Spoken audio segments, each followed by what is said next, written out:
Taste the Daily. Kovai மாவட்டம் ராமநாதபுரம் நஞ்சுண்டாபுரம் சாலையில் குடிநீர் குழாய் உடைந்துள்ளதால் சாலையில் தண்ணீர் தேங்கியுள்ளது. நீண்ட நாட்களாக சேதமடைந்து காணப்படும் சாலையில் தற்போது தண்ணீரும் தேங்கியுள்ளதால் வாகன ஓட்டிகள் மற்றும் பாதசாரிகள் கடும் சிரமத்திற்குள்ளாகி வருகின்றனர். விடியா ஸ்டாலின் அரசின் மாநகராட்சி நிர்வாகம் துரிதமாக நடவடிக்கை எடுத்து குடிநீர் குழாயை சரி செய்வதுடன் சாலையையும் சீரமைக்க வேண்டும் என அப்பகுதி மக்கள் வலியுறுத்தியுள்ளனர். திருவண்ணாமலை மாவட்டம் கீழ் நீர்குன்றம் கிராமத்தில் குடிநீர் வழங்காத ஊராட்சி நிர்வாகத்தை கண்டித்து கிராம மக்கள் காலி குடங்களுடன் சாலை மறியலில் ஈடுபட்டனர். கீழ் நீர்குன்றம் கிராமத்தில் குடிநீர் வரி வசூலித்த நிலையில் இதுவரை குடிநீர் வழங்கப்படாமல் இருந்து வந்துள்ளது. இதனால் ஆத்திரமடைந்த 100க்கும் மேற்பட்டோர் காலி குடங்களுடன் இளநீர்குன்றம் கிராமத்தில் சாலை மறியலில் ஈடுபட்டனர். ஊராட்சி நிர்வாகத்தின் அலட்சியத்தால் பல கிலோமீட்டர் சென்று குடிநீர் எடுக்கும் நிலை ஏற்பட்டிருப்பதாக கூறி விடியா ஸ்டாலின் அரசுக்கு எதிராக கிராம மக்கள் கோஷங்களை எழுப்பினர். கிருஷ்ணகிரியில் நடைபெற்று வரும் அகில இந்திய மாங்கனி கண்காட்சியில் சுகாதாரமற்ற முறையில் டெல்லி அப்பளம் தயாரித்து விற்கப்படுவதாக குற்றச்சாட்டு எழுந்துள்ளது.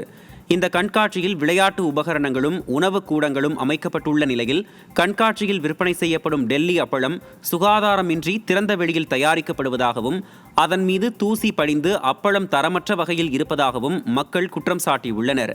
எனவே இதுகுறித்து திறனற்ற திமுக அரசின் மாவட்ட நிர்வாகம் உரிய நடவடிக்கை எடுக்க வேண்டும் என மக்கள் வலியுறுத்தியுள்ளனர். கன்னியாகுமரி மாவட்டம் கருங்கல் அருகே காதல் திருமணமான 7 மாதத்திலேயே இளம்பெண் மர்மமான முறையில் உயிரிழந்துள்ளார். திருக்கணங்கோடு பகுதியைச் சேர்ந்த செவிலியரான 26 வயதான ஜெபிலா மேரியும் சின்னத்துறையைச் சேர்ந்த நிதின்ராஜும் காதலித்து வந்த நிலையில் கடந்த ஜனவரி மாதம் இருவருக்கும் திருமணம் நடைபெற்றுள்ளது.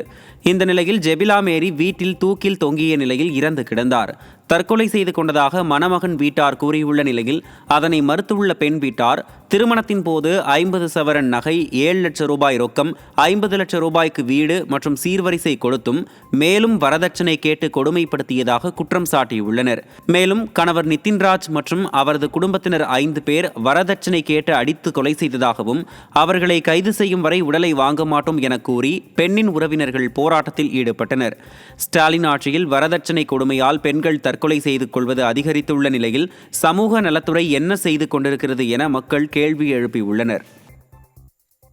திருப்பத்தூர் மாவட்டம் ஜோலார்பேட்டை அருகே சிறுமியை ஸ்கேலால் அடித்து காயப்படுத்திய அங்கன்வாடி ஆசிரியை மீது பெற்றோர் புகார் அளித்துள்ளனர்.